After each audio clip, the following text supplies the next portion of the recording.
Hello everyone.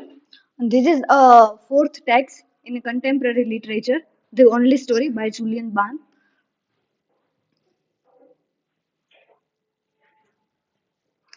Point to ponder about the author Mayuri Pandya, character information by Hinaba Sarvaiya, plot overview by Nirav, themes of novel by Bhavna, and article reading Mayuri Pandya.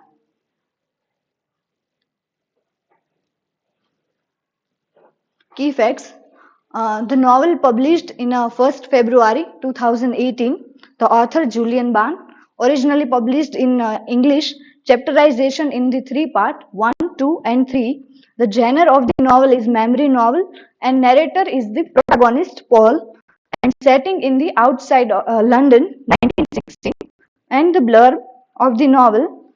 Would you love the more and suffer the more, or love the less and suffer the less? That is, I think, finally the only real question. First love has lifelong consequences. By Paul doesn't know anything about that at 19. At 19, he is proud of the fact his relationship flees in the face of social convention. As he grows older, he demands the placed on Paul by a love become a far greater than he could possibly have foreseen. The tender and wise, the only story is deeply moving, a novel by one of the fiction's greatest mapped of the human heart.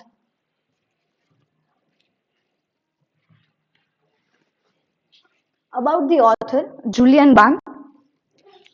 He was born in Leicester, England, in 19 January 1946.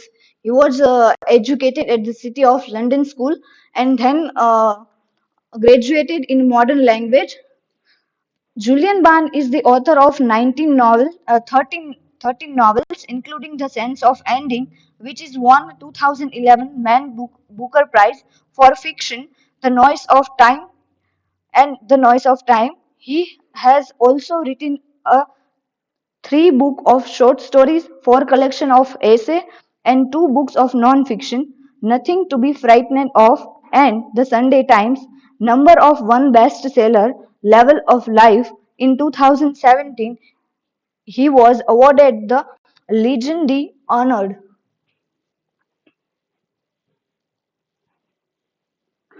Award he received. Bond has received 2011 Magnum Prize and Magnum Award and many other awards he was received for his writing. And there is the official side of the author. So this is the official side. Here is the biography of the author. Then home,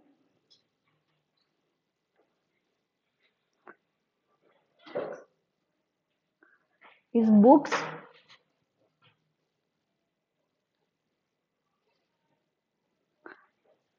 and also it was provided the contact of writer, his address and other things.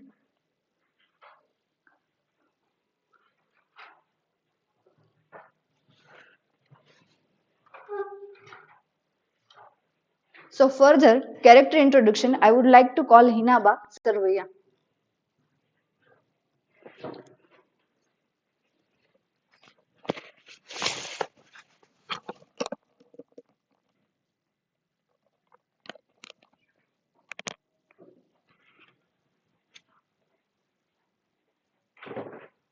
So, I would like to introduce the character of this novel. These are the major character of this novel. Paul Robert. Paul Robert is the protagonist of the novel. When he tells the story, that time he was 69 to 70 years old, and he tells the story of his youthful days when he was 19 years old, young boy. And Susan McLeod is another female protagonist of this novel. She is a tennis player. Robert Paul also a tennis player, and Gordon McLeod is a husband of Susan. He is a golf player, and he was a very violent person, and he don't like to went to church. he interested to read news.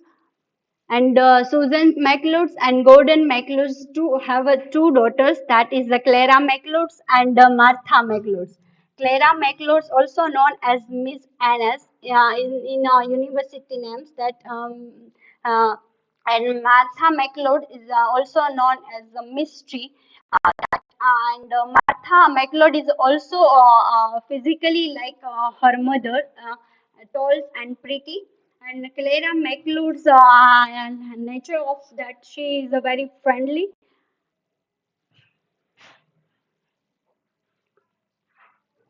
Another Paul's Robert's friend, university friends is Eric, Ian, Bernie. The four are close friend, and Eric is a close friend of the Paul, and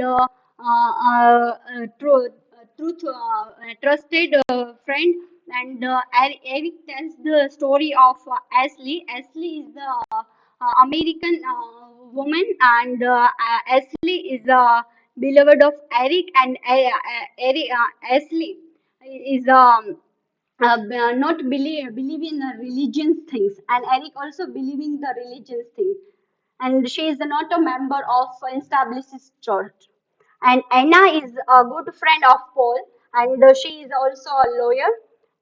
And another, that is the Susan, that is a John, is a sister of Gerald, and Susan also like Gerald. And Gerald also a good tennis player. And end of the end of the novel, middle of the novel, is the starting of the novel, John also introduced to Paul to Gerard was died. And Alec is a good friend of Susan, and Susan tell Paul to Alec told to Susan as the Sue darling. Another minor character in this novel, that is Paul's mother. Paul's mothers are presented a very vital role in this novel. Paul's mother tells to Paul to meet the Christine and Virginia and date her. And Jack is another minor character. Jack is the father of Gordon. Jack also a doctor, and he is tells to he ambitions to be her his son. Gordon become the painter, but Gordon not become the painter. And Mrs. Dyer is a maid of Susan's home, and Candy is the beloved girlfriend of Paul. Uncle Hum and Aunt Florence is the connect. This Aunt Hum is the uncle of Susan. That the uncle Ham is abused when Susan in the 10 years old. That time she's parents died. That time she lived in Uncle Hum's house. Then that times Uncle Hum abused her. That another is Morris is the good friend of Susan. His work from the Renault News. My learning outcome of this novel, that is pursuing one's own passions can lead to a more fulfilling and successful life. I have connected the Gordon's life and Paul's. And when he is in the end of the the Paul decide to choose her career and ambitious to career and to become the take a degree of lawyer, that and being helpful and supportive to those in need, whether they are relatives or strangers during difficult times, can improve the well-being. In the end of the story, we can see that the Paul are not take care of Susan when she was in all time, and not facing of amnesia and forgiveness. That time, don't Paul take not take to take care of the Susan, right? And so and being aware. basic safety guidelines can help to protect the lives of the elders. It means when we know that the Susan also feeling some the abuse by her uncles, that is domestic violence. That's law. We can see that the Susan are suffering that we know that learning to the some basic law we can to aware of that, and believe in the historical records in the written form allow for a better understanding of the past and its impact onto the present. It's very important to believe in the historical record. Cross checking is very important. Thank you. Now, further further discussion, the plot summary. I would like to need a umbrella.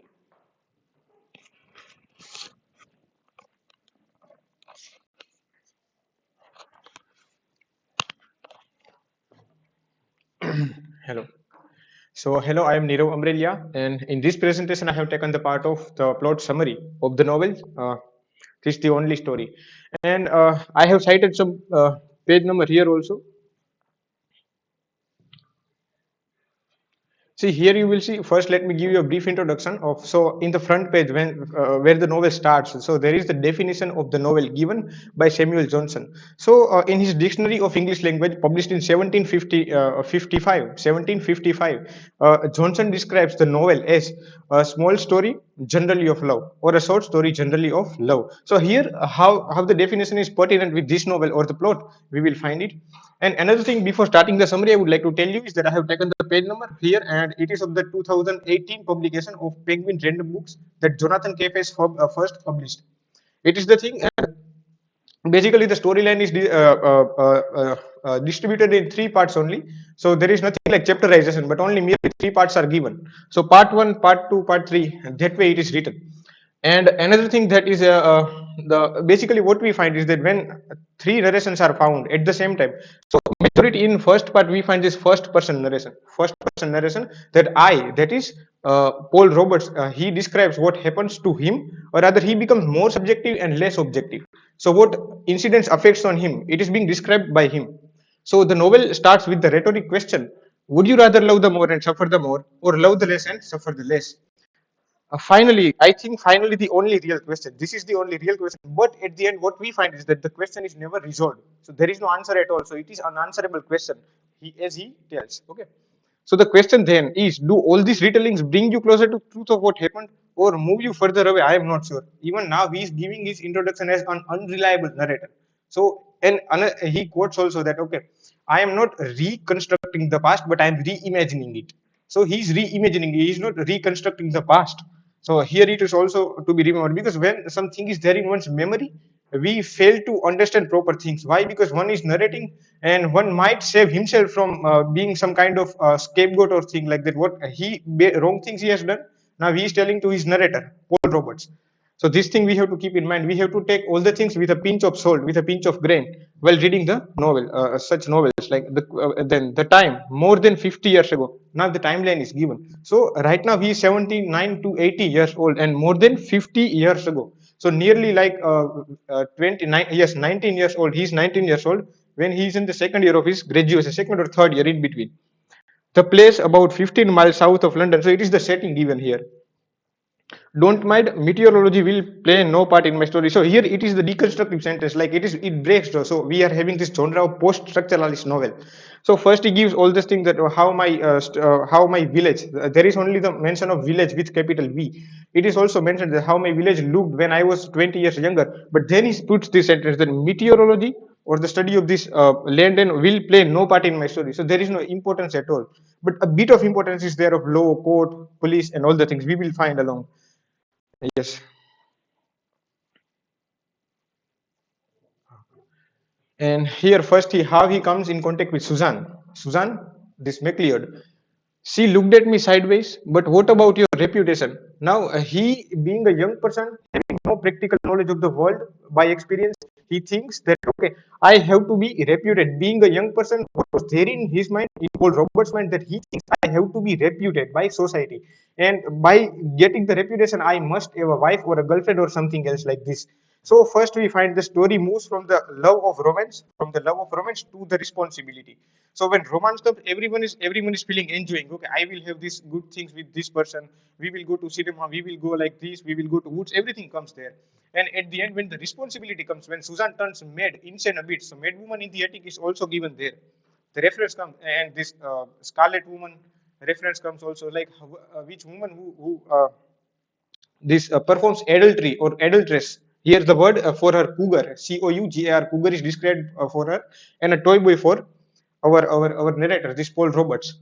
So it is that, and as I said, I drove Mrs. McLeod home, and nothing happened, and again, except that this depends on what you mean by nothing, not a touch, not a kiss, not a word, let alone a scheme or a plan.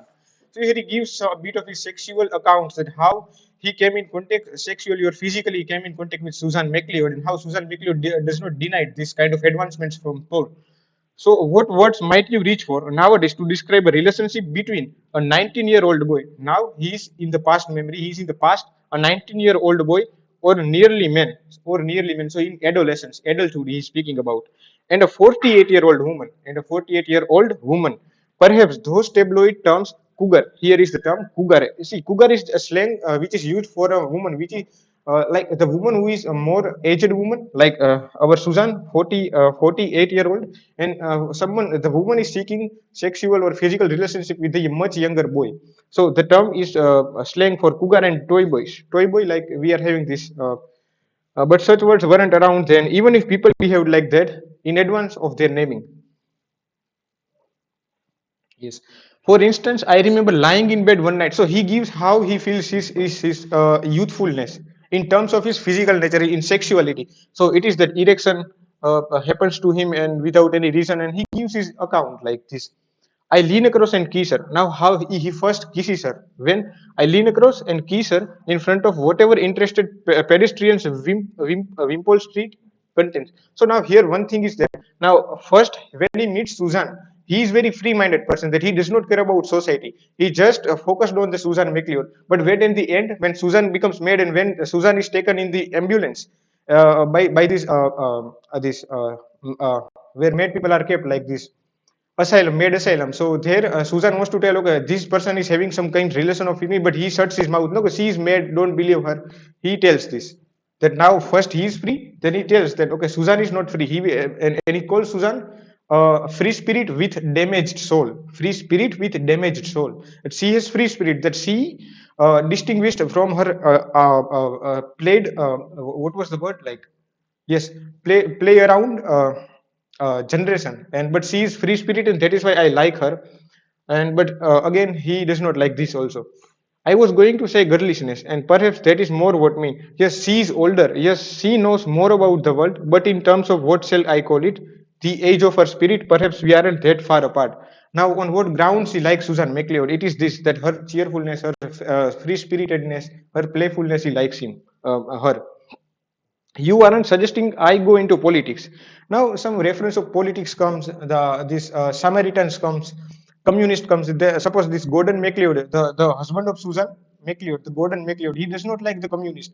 Even when he plays crossword and he gives the clue of some words that this Paul should also join him in playing. But then the talk goes on politics and they come on the communist and socialist. Then Gordon becomes suddenly a kind of very angry and he says, furious, that okay, the communists should be shot at the first sight. So the political reference is also there. And here, you are not suggesting I go into politics. Here, he speaks by. It is spoken by this our Paul Roberts, the narrator. You are Gordon MacLeod while playing the crossword. You aren't suggesting I go into politics. I am incredulous. I despise politicians. So I hate politicians who all strike me as self-important creeps and smoothies. Not that I have ever met a politician, of course.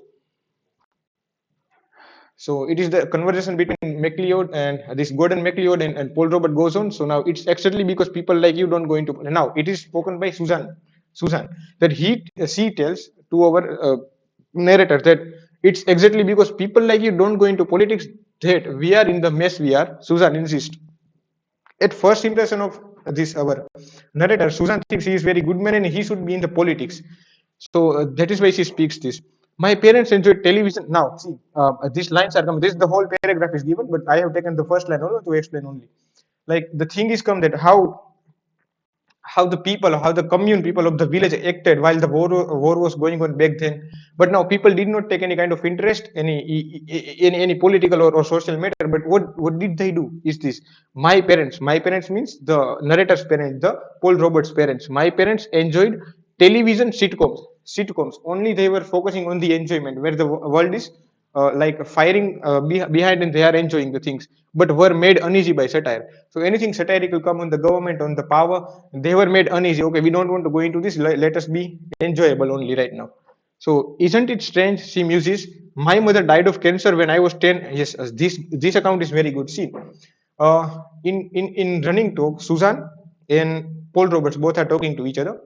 And what happens that once Susan is in musing way, she tells, okay, when I was 10 or 11 years older, my mother died. And my parents are also dead. Like my mother died of cancer when I was 10, and I'll only ever think of her when I am cutting my toenails. So it is just casual thing. She is like used to it now. Okay, my mother died. She has accepted it with ample amount of logic. Now what happens? Then the reference of comes this Uncle Humphrey and Aunt Florence. This reference comes that how Uncle Humphrey abused her sexually. We can say like Uncle Humphrey when party kiss. This word he uses party kiss. So what is party kiss? Then Uncle Humphrey comes when Susan was sent. Susan and her brother was sent to this Uncle Hump's home. So what happens at night when they are going to sleep? Then Uncle Humph comes and sit beside her on her bed, and then he tells him in see the narration comes like he is having boozed off or dozed off we can say, and his mouth is rinking of the cigars. So these things are there, and what happens? Uncle Humph tells, "Do you know dear the what party kiss is?" Then Susan does not reply at all, and she knows what is going to happen next to her. This is the thing, and then Uncle Humph kisses her hard, and it rams like his tongue in her mouth when only she was this 11 or 12, and he continues these things until she is 16. So you see this timeline 11 to 16, so 5 to 6 years she has to feel this physical abuse, and this is why she believes that this is made me frigid. So this word comes, that is what she speaks, that this is what made me frigid. And every summer he did it till I was about 16. Yes, but I'm remembering the past, not reconstructing. Here it is spoken by the narrator. But I am remembering the past, not reconstructing it. I'm not trying to spin you a story. I'm trying to tell you the truth. Everyone in the village, every grown up, or rather every middle aged person, seem to do crosswords. My parents, their friends, John Gordon McLeod. So it is the like we can say shallow reference of just people being lazy and not taking interest in politics and war that was going on around when Winston Churchill, a reference of Winston Churchill also comes. And does Mrs. McLeod do the crossword? Now again he jumps in the McLeod house where Gordon McLeod is sitting. And again our Paul Roberts and Gordon McLeod, they both are engaging in the conversation about crosswords. So does now Paul asks, so see, feminism, tint of feminism is seen here. So does Miss McLeod do crossword? Mrs. McLeod, who? Susan McLeod. I asked, Paul asked, already knowing the answer, because he was quite aware of the nature of this Gordon McLeod, that he is quite this patriarchal person uh, who could play at this game. I thought he was aware. The puzzle, he replied with some arcness. The puzzle, he replied, he means Gordon McLeod, replied with some arcness, is not really female. So he firmly believes, okay, these logical things are not for female at that time. And my mom does the crossword. Now our narrator tells, okay, but my mother does that. My mom does the crossword with my dad. Joan does the crossword. Even Joan, the sister of her, Gordon McLeod, she also does. He lowered his chin. Now what happens? Like he does this. He lowered his chin and looked at me over his spectacles like this. Suppose I am Gordon McLeod and I am doing crosswords, and then I look him like this. So he looks like this. Then let us posit, perhaps, that the puzzle is not the domain of the womanly woman. What do you say to that? See the word womanly woman. So even if a woman having the qualities of having her own qualities, like she is brave, she is very sturdy, but now the male will think, okay, it is the manly quality. It can only be possessed by men. So it is the wrong interpretation of Gordon MacLeod, and he is very like this. Our narrator calls him the bastard. And why? Because he beats time and again beats Susan MacLeod. Like he pulls her hair and thumps her head in the door, and he breaks his two the front teeth also.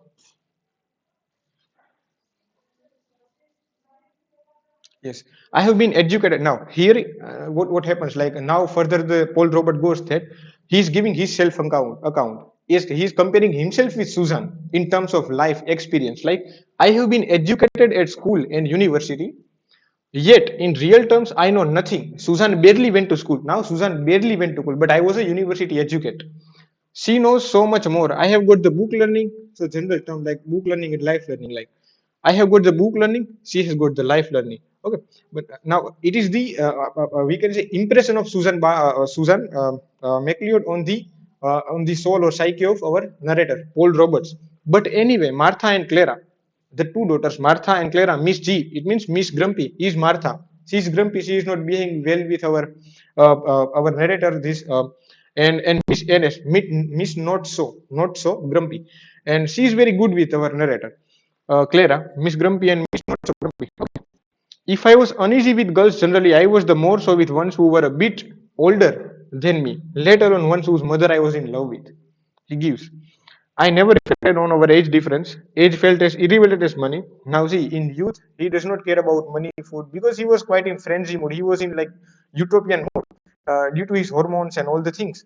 So he does not care about money. He does not care about age. He just only wants the freedom of life. But this happens. But eventually, this freedom turns into the responsibility, and he remorse. He does not regret. So we are having these two words: remorse and regret. So in regret, you can mend the things.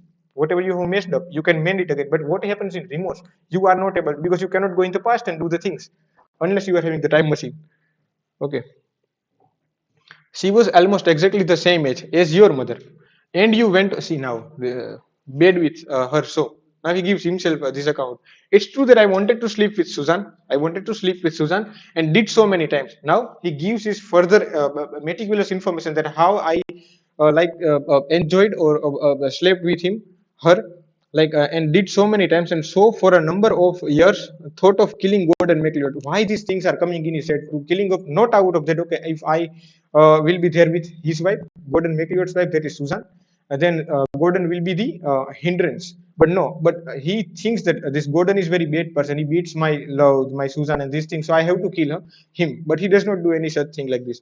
But that is another part of the story. That is the another part of the story. He gives the full account in the or the second part of how he is very cruel and beating person for the Susan.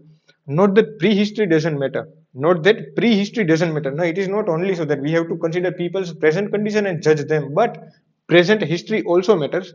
Indeed, I think prehistory is central to all relationships. So, indeed, I think prehistory that the person is having prehistory, present, and the futuristic ideas is central to all relationships, as you believe. Hmm. Yes. So here is the end of the first part. We are having three parts. The first part ends here like this. There was no exact moment of leaving. Now they both plan to leave the village and go settle in the London. Henry Street they settle in, and this Susan does is very meticulously, or we can say very detailfully, and she does not leave a mark that we are leaving. She just gradually moves away with him. But what our Poles do, does is that this he writes a small letter in his we can say affirmation. We were together under the same roof. That is for 10 or more years. So yours, Paul. So here the letter is yeah. Oh, yeah. Yes.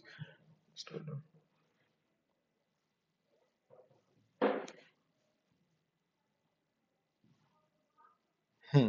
So here is the letter. The small letter is written by Paul here, like which didn't stop me trying to mark it with a brief letter to my parents. So at the end, we are getting the letter. What is written in the letter is, dear mom and dad. Our Paul writes to his parents, dear mom and dad, I am moving up to London. I am moving up to London. I shall be living with Mrs. McLeod. So clear cut things are given to their parents, his parents. I shall send you an address as and when. As and when I will send you an address is.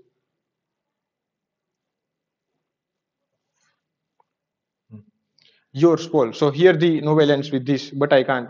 We were together under the same roof, that is, for 10 or more years. So for 10 or more years, they stay under the same roof. And afterwards, I continued to see her regularly. In later years, less often. When she died.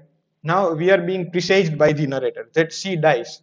She dies when we were living. But how? Now it is kind of like cinematic thing. So in novel, in written form, the cinema is coming. Like how the cliffhanger is put by the author or the narrator. Like say, I continued to see a regular in later years less often when she died. Now, as a like curious reader, we find this thing within us, like how she dies, what happens to her, and a few years ago, and this is how I would remember it. All if I could, but I can't. See, now this problematic thing. If I could, but I can't. He says this is how I remember it, but I cannot. Then how can we rely on his narration? This should also be seen. Now here the first part ends.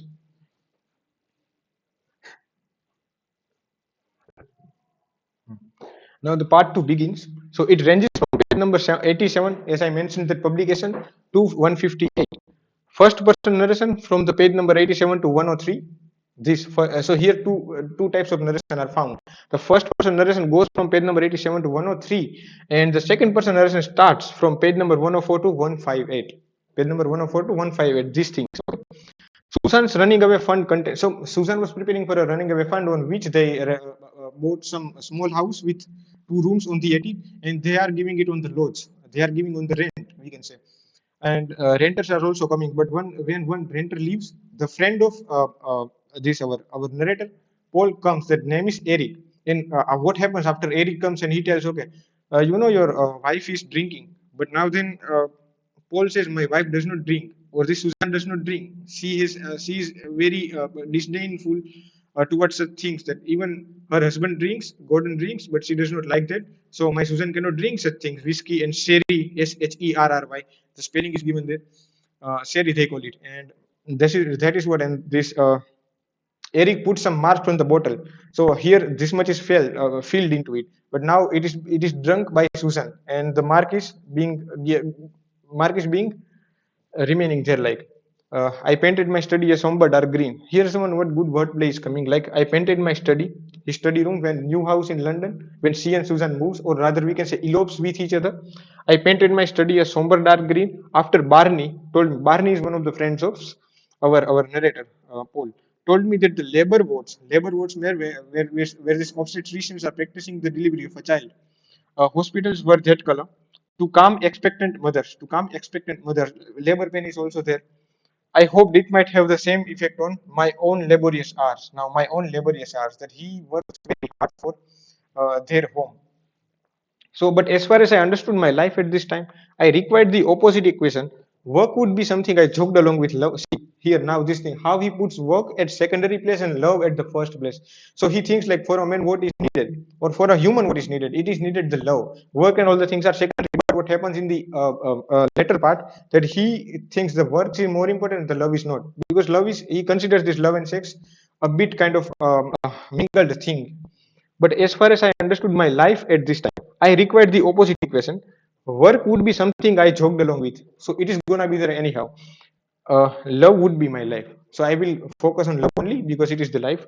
Okay, and so here they live. Henry Road, AC 15. Oh. Hmm.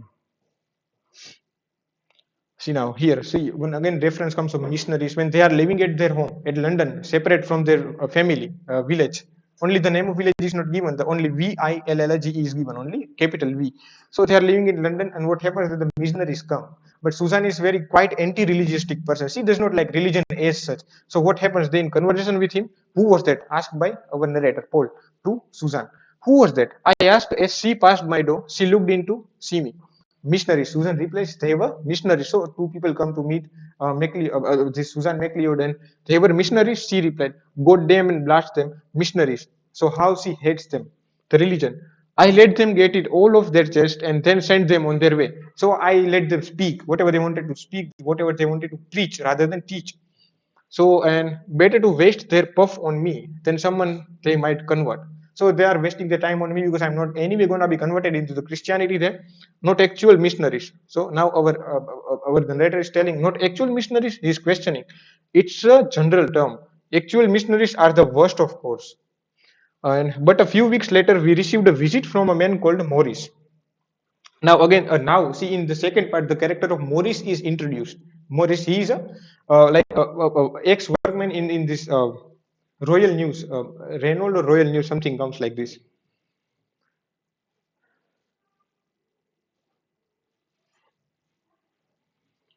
have you ever seen an electric? Now, see, it is an analogy given by him that how one thinks or how the thoughts of one is happening. Like, have you ever seen an electric log splitter in action? So, electric log splitter. So, the analogy is given. So, if anybody wants to read further or refer to the description or answer, they can go through the whole things. Fine. So, I'm just giving this. Isn't growing up a necessary process of losing one's innocence? Maybe. Now, he gives his life account. So, now here we are again introduced to what happens. So after all these things, they are settling up in a London King Henry Road, and what happens now? Susan becomes pregnant, and how they came to know about this like this. Johan said so. There was one phone call on the morning when Paul was sleeping. Now Johan said, now he is living with his we can say now see while their stay in the London, uh, uh, uh, uh, our narrator moves to the home as well. So now their parents are not having any problem with him, and he time and again visits his house. And now his granny, or we can say granny, the mother of mother, Paul Roberts, she comes and she tells, okay, somebody was there on the phone, and Paul Robert comes down, and what happens then on the phone? Who was there? Joan was there.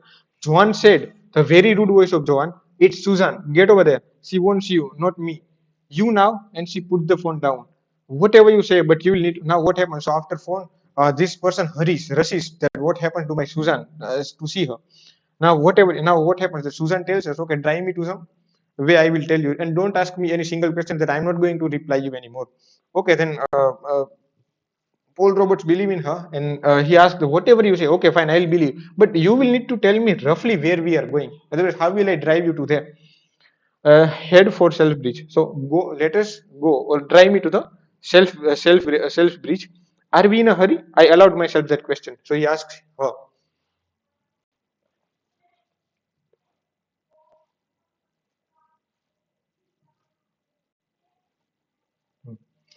Just drive safely. Now, why she's telling just drive safely? Because she's having the this embryo, this in her womb of this pole. Just drive safely. We got to near Selfridges, and she directed me down Wigmore Street, then left upon those streets where private doctors practice. Now, why to go private doctors? Because at that time, what happened? This law of abortion. See here, its reference comes a terrible realization. Now Paul realizes what happened to this Susan. A terrible realization came in the second part. This comes. A terrible realization came upon me that the system had failed. That the system had failed.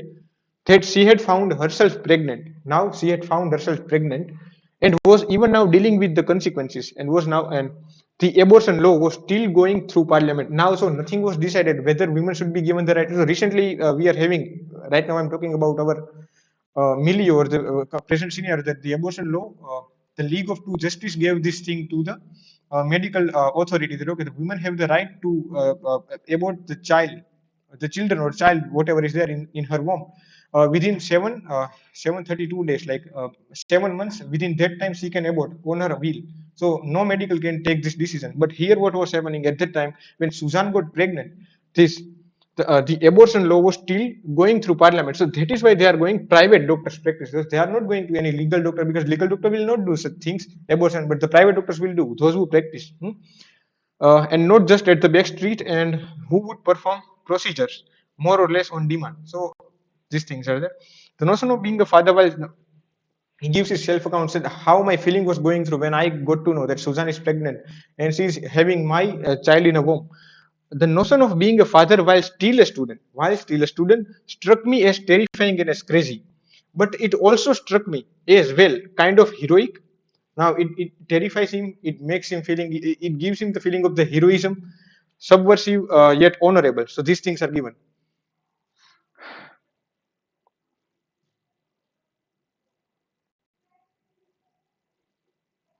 See here, this episode comes as I realized I would never again be able to tape a rabbit teeth. Because why? See why these lines are coming. As I realized, Paul Robert, I realized I would never again be able to tape a rabbit teeth. So these teeth he's referring to will be the rabbit teeth. Why? Because when Susan goes home, because in that time, this even in now times it is. I mean that when you are not living with your husband or a wife, then you possess the half of the homes possession under your possession. So still Susan visits her home, even if the Gordon is there. Now Gordon has no right to tell her, but still Gordon beats her. he practices this self-abuse or on her, on our Susan.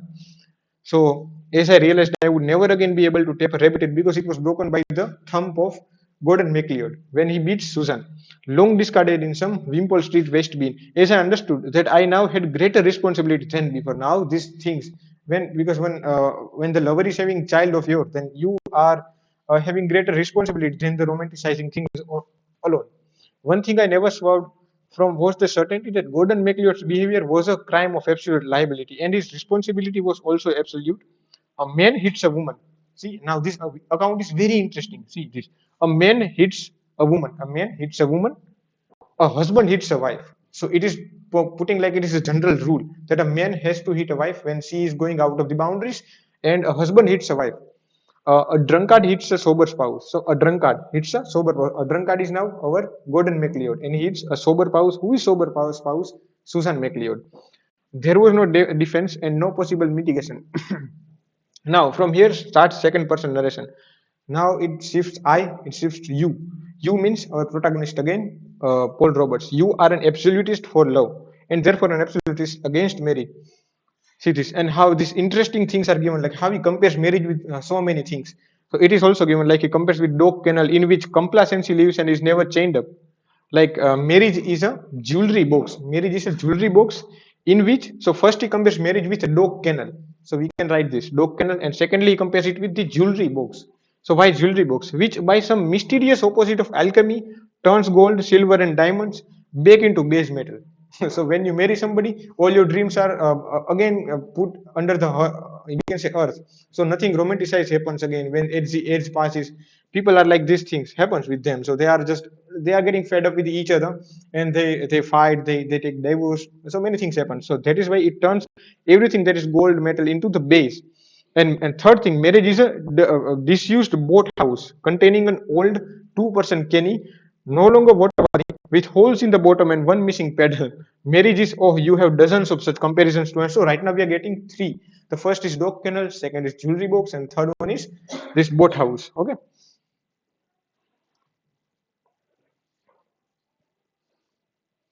Okay, you approve. This will be the start, the making of. See here now, Paul. When they are officially, like we can say, divorced, this Susan and Gordon.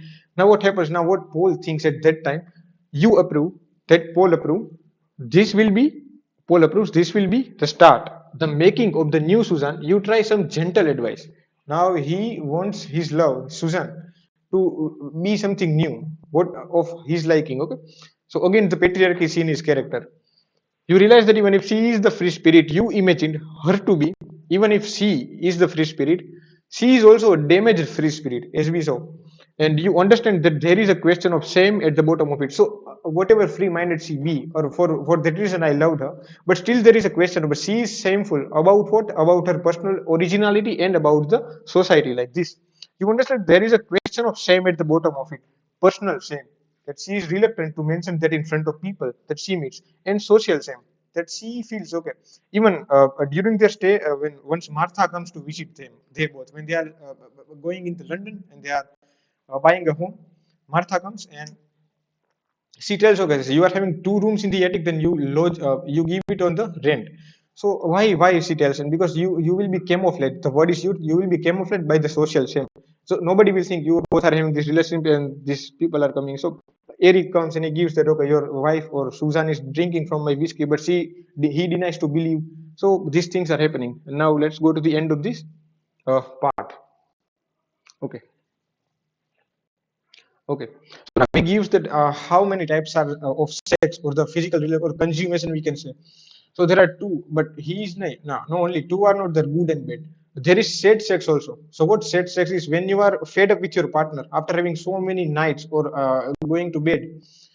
Then this happens like then you are not willing, but still to keep the person happy, you have to go to bed with her or him. So these things are given.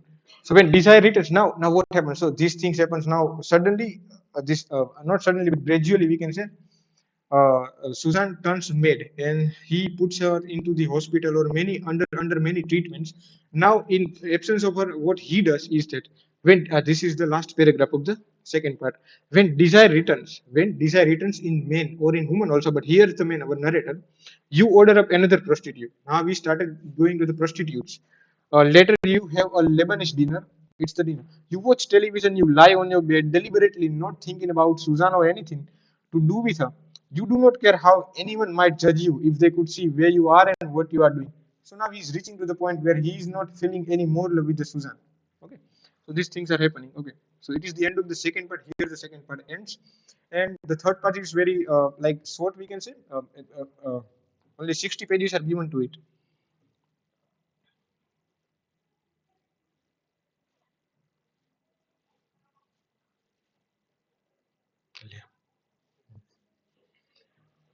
This third part. Now it ranges from page number 161 to 212 end.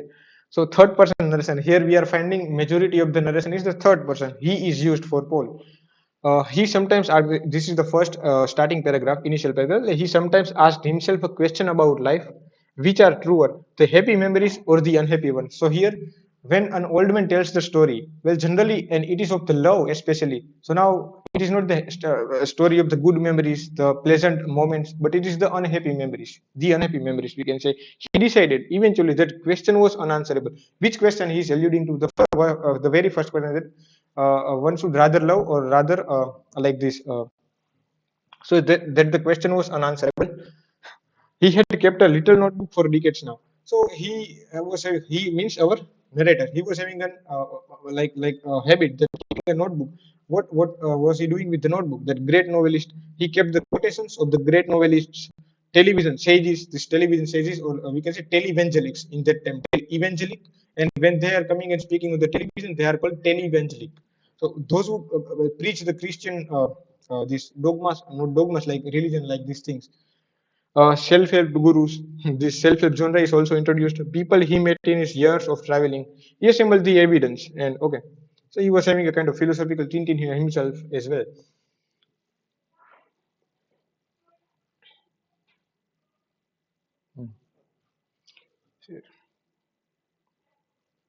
So here is the oft-quoted things is coming. So in his note, one entry in his notebook was, of course, it is better to have loved and lost than never to have loved at all. So generally, people we find here, we give this kind of, whether you are proposed to eat this laddu or some sweet, then it is better to eat and then to regret rather than not eating and regret. So these things. So it is better to have loved and lost than never to have loved at all. Now, Susan's might have slept a little more. Now, he himself is giving account that how Susan went mad or how she became mad. Susan's mind has slept a little more each time you see her. Short-term memory disappeared a while ago, and see, short-term memories disappeared.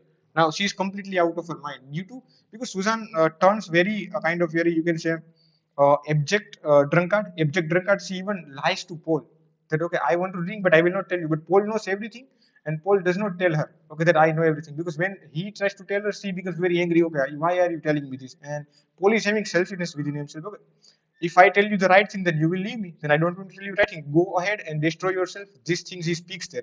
That okay, despite knowing I know everything that she drinks and destroying herself, I would generally say go in my mind that go ahead and destroy yourself. Okay, so these things are told by him, and she sings some songs and some rhymes are there, lyrics, and cease to drink. Indeed, now these things are there. So better profile and. Hmm. So it is for the when you want to refer to in detail. So I have taken some important lines from the all the parts. So right now I'm not going through it, but when you want to refer to, then you can go through this also.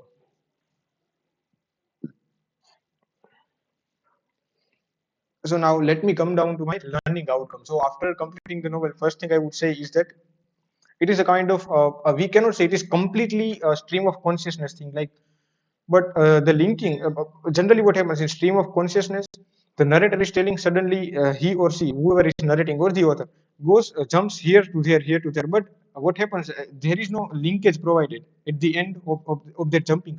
But here, whenever he jumped or whenever he digressed from the narration, he provided at the end of that narration, okay, this happened before 10 years or before Eric met me. So these things, especially the episode of beating Susan by her husband, this Gordon McLeod. So he tells after 10 or after 1 year when Eric came as our lodger.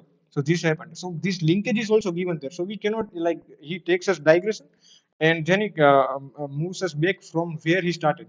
This thing happened, and this no, the first learning outcome is the notion of afterlife and the myth that universe repeats itself. So we are having this in Ramayana myth, this Kak Bhusundi.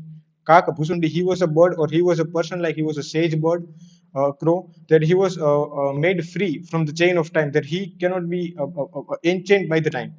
So he is able to see when Earth dissolved and when it became flourished again. So it is the myth that okay, Earth dissolves and repeats itself. So when we are sitting here, it's 1,000 times again. So again, these things will happen. Again, this thing will dissolve. It will destroy. So same thing will be repeated. So in case it also happens, like the notion of afterlife and the myth that universe repeats itself. This signifies the binary for multiple people. Why the binary is put? Like, let us go through this first. So you are not, I insist. Now, who is telling this? Our Paul is telling, when Susan tells, okay, my uncle did Humphrey very bad things to me, and that is why I became frigid. But then Paul said, nah, you are not, I insist, you are not frigid. And with a bit of luck, the old bastard, this Uncle Humphrey, will be in a very hot place. Here, the hell, in their reference. If there is any justice, now if there is any justice, so the law of karma is also being applied here. That we find, okay, you are doing bad to me, God generally will put you in the hell, or you will get born in the fire of the hell. So generally these things happen. But here what Susan says, because she's not believing in any religion, so what is there for her? There isn't. No, there is no type of any justice. She replies, there isn't any justice here or anywhere else. So here on the earth or anywhere else, in the heaven, hell, wherever, and the afterlife would just be an enormous bridge party with uncle. See now this why. See, let me give you a kind of an analogy. There is a goat and a butcher. Okay, goat knows that these things is going to be repeated. That I am going to be slaughtered by the butcher, and butcher knows, okay, I have to slaughter this again and again. So now, who is more happy? Butcher is more happy because he has one given duty that it is going to repeat it. I am not going to be slaughtered by this goat. I have to slaughter the goat. So I am happy because I will slaughter the goat. I will have the meat and I will feed my stomach, and I will earn some money by selling some rest meat also. But it is good for the butcher. Now, what happens in the binary? The butcher and the goat. It is good for butcher. Like here, it is good for Uncle Humphrey that he will have his pleasure with Susan, but it is bad for the goat. That goat knows, okay, on the every time whenever the universe or the world is being created, and the same episode goes with me, and I have to be butchered, I have to be slain off by this butcher. So again, this Susan tells, okay, whenever the universe will be created, like just be like, and the afterlife would just be an enormous bridge party with Uncle Hump, beating six no trumps and winning every hand. See, if the universe is repeats itself, so now we have to see it is not only if it repeats that it is good for somebody, then at the same time it is bad for something. Those who are prey and being preyed. So the second learning outcome is this: the breaking of classical myth of deeming upper class as civilized stratum, whereas lower class as uncivilized one. So here's the word stratum is the singular form of strata. We are having social strata, economic strata. So stratum is the singular of the word strata. Okay. Upper classes, see now this happens. So it is taken from the 31 part 1, page number 31. It was, I suppose, ignorance and snobbery on my part which had hitherto till now made me assume that domestic violence was confined to the lower classes, that it was only then when the lower class person will come and beat his wife. So many things. But now the Gordon is also beating, and Gordon is not belonging to the lower class person, he is very rich person. So it happens. So this norm, it is breaking down, that only lower class are beating their wives and they are having some kind of kerfuffle within themselves. No, it's not so. Even these things happens in the this upper class family, aristocratic family as well. Uh, and this third one, the selfishness of one love. As I told you that how he was selfish about his love, that if I tell the truth to Susan, then Susan will run away. That he does not tell, and he thinks this. You don't say anything except we have to leave by 2. So we have to leave by 2 means they are planning to go to the this Brussels when Martha invites Susan. Okay, you are not feeling well there in the London, then come to Brussels. I will. Now what happens? You don't say anything except we have to leave by 2. By 2 means like we will be departing for Brussels by 2 o'clock. You decide to let her go. You decide means you means Paul Robert decide to let Susan. Paul decided to let Susan go on destroying her life because she keeps on drinking, and ultimately she loses her mind and she becomes completely, utterly, abjectly mad there. The art of now, this is the fourth. learning outcome. The art of interweaving milieu in forms of story within story. Here, one good story is coming like this. One priest in the island. This story of Malta. The story of Malta is also there, like where the priest, where the island is there, when it is the island is under the authority of the church, and how when one woman is not having child, then they call priest. Priest comes on his cycle, and nobody disturbs them while they are in the room. Even the husband stays away from the home, and until the cycle is gone, and not so what they are telling, not the priest is gone, but until the cycle is gone, nobody interferes their relationship. So how they were, and what the childs were called, born out of the relationship of priest and the wife. The priest's child, or you can say the child of God, like in the family. Can you imagine that, Paul? Don't you think it is barbaric? See now, don't you think it is barbaric? This story is told to Paul by Susan. So Susan deems it is the barbaric, and she focuses on that there is no, like we can say, population control law on the island, because everything is under the authority of church, and church wants the wife to be engaged in the household work only, so that they do not interfere in the basic business of men, so they should be having more children. Even if the husband is incompetent, we will assist you in this. So this happens there. So it is the style of art of interweaving milieu, or social surroundings, we can say, in form of story within story, in story within story. So it also comes there. That is the last one, the fifth one, the summing. Summing means to counting, to have, like we can say, these things, the summing of one's deeds at the end of the day, in life, which most often leaves everyone in abyss of remorse and few streaks of happiness. Only few things are happening with everybody. Like they find, okay, many things happen bad to me, and only few things, fewer, far too few are very happy things to me. What he didn't or couldn't. Now it is the third person narration. In the third part, it is taken what he did not, our Paul. What Paul did not or couldn't tell Joan was his terrifying, Paul's terrifying discovery that love, by some ruthless, almost chemical process, could resolve itself into pity and anger. Now, whatever, see, this chemistry, the chemistry of love, it begins with the romance, it begins with the good thing. Now, it results into pity and anger. Pity and anger. So, pity for oneself, that why have I loved somebody, and anger for the other, whom the love is made. So, these things are there, and it is the thing. And this was part of his same. So, page 7 and part 3 is taken here.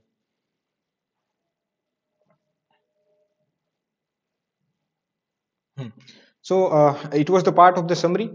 And for the themes, I would like to invite our next colleague, Bhavna. Thank you so much.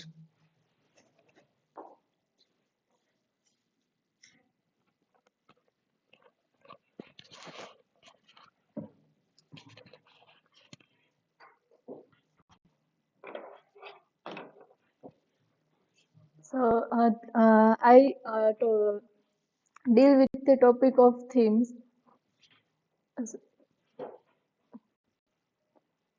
There are a major theme of the novel. So love, loss, and self-delusion. In the novel, in first-person narrative of the 19-year-old Paul, who meets and falls in love with 48-year-old Susan at a tennis club. Paul lives in the village, a stockbroker's belt, in an enclave 15 miles south of London. The only story explores themes of first love, loss, and self-delusion. It is paints a portrait of generation bands on whose ideal have floundered uh, over the course of the 20th and early 21st centuries. The novel was generally well received by critics who found it a somber but well conceived character study. And another theme of memory. So, in the novel, part 3 is a fictional construction of the narrator's past life by the help of his memory. Paul in part 3 reconstructs his memory through his imagination. This enables him to transfigure his memories into what he desired to have. He experiences a different kind of love, which is based uh, on shared singularity. He finally accepts the differences between himself and Susan. Thus, he tries to remember Susan's happy time. Susan happy, Susan optimistic. The whole story about memory of Paul, pain and fulfillment. In the stories, examination of the various contradiction and the challenge inherent within the concept of love. The narrative seeks to utilize Paul and Susan's relationship as demonstrating how fulfillment and suffering are not only inevitable in a romantic relationship, but are also often simultaneous phenomena. The narrative first introduced this idea by opening the novel as follows. Would you rather love the more and suffer the more, or love the less or suffer the less? In this way, the narrative immediately draws a thematic connection between fulfillment and suffering that underlies the story of Susan and Paul's relationship. At first, the narrative highlights the passion and complete fulfillment that Paul experiences in the early stages of the relationship. I was 19 and I knew that love was incorruptible, proof against time and tarnish. Another theme of marriage, you are an absolute for love and therefore an absolute against marriage. You have given the matter much thought and come up with many fanciful comparisons. Marriage is a dog kennel in which complacency lives and is never chained up. And marriage is a jewelry box which, by some mysterious opposite of alchemy, turns gold, silver, and diamonds back into base metal, paste, and quartz. Marriage is a disused house containing an old two-person canoe no longer water-worthy, within holes in the bottom and one missing paddle. Marriage is you have dozens of such comparisons hand in gradually you realized that the marriage of Gordon and Susan McLeod was actually in far worse shape than any marriage among your parents' circle, and you became all the more absolutist in the Susan and Gordon McLeod's marriage are not good because Gordon is a violent person and learning outcome, passion to achieve anything. In the novel, I can found the uh, uh, 19-year-old Paul and Susan meet tennis club, and 40-year-old Susan was uh, playing tennis, so the age is doesn't matter to achieve your passions, and no one trusted too soon. When in the novel, Paul was not help to Susan because Susan was addicted and suffering lots many things. So no, yes, Paul was not take care of Susan and explicate habit of taking notes. And when I read the novel, so many reference in the story, like Eve and Adam connect with Paul and Susan. Then Oedipus he also connect with Paul and Susan. Then mad woman in attic, also Susan suffering from his life addiction, and Che Guevara is also connected with character of Gordon. So another part I would like to call Mayuri.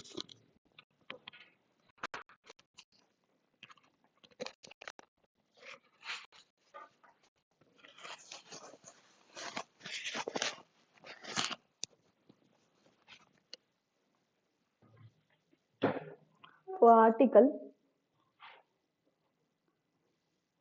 there are many book reviews, and this is one of the Julian Barnes review on his novel. The novel is experience of love itself, and among the other things, how difficult it is analyze the love, especially the first time, as we known in this Paul's character and immaturity of his character also. It has a beat like a putting in a new kitchen. He says you never get it right the first time. You always have that a bit of slate you shouldn't have, or the taps are in the wrong place, and then you redesign and have another kitchen, and there are different mistakes made.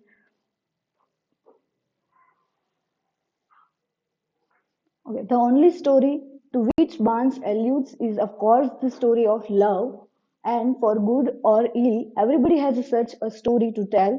In the end, it reveals itself as the things that, most importantly, that has had a greatest impact, changing or transforming the course of a life.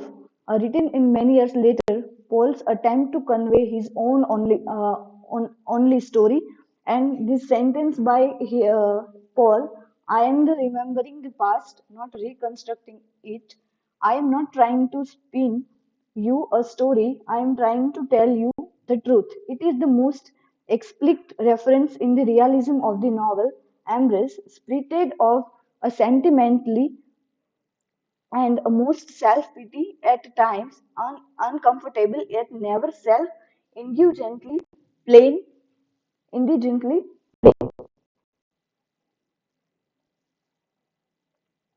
The only story comes from its psychological equity, it especially about how we remember in Paul's narrative experience deconstruct themselves and the personalities decay in the devastatingly convincing a way. It all seems terribly sad and horrible true. A definitive account how a romantic love becomes trapped in its own frame and emphasizes itself of color and meaning.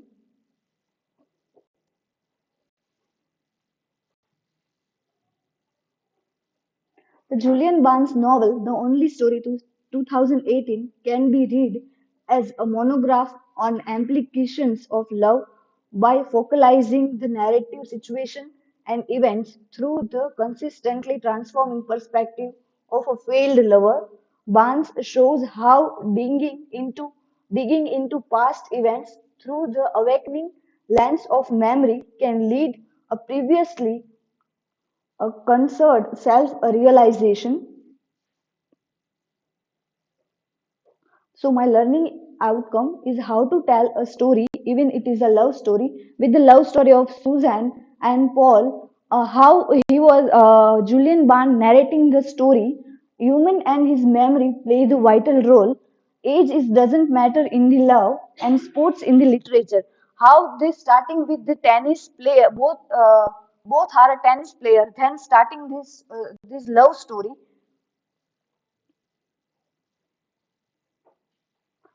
Work citation.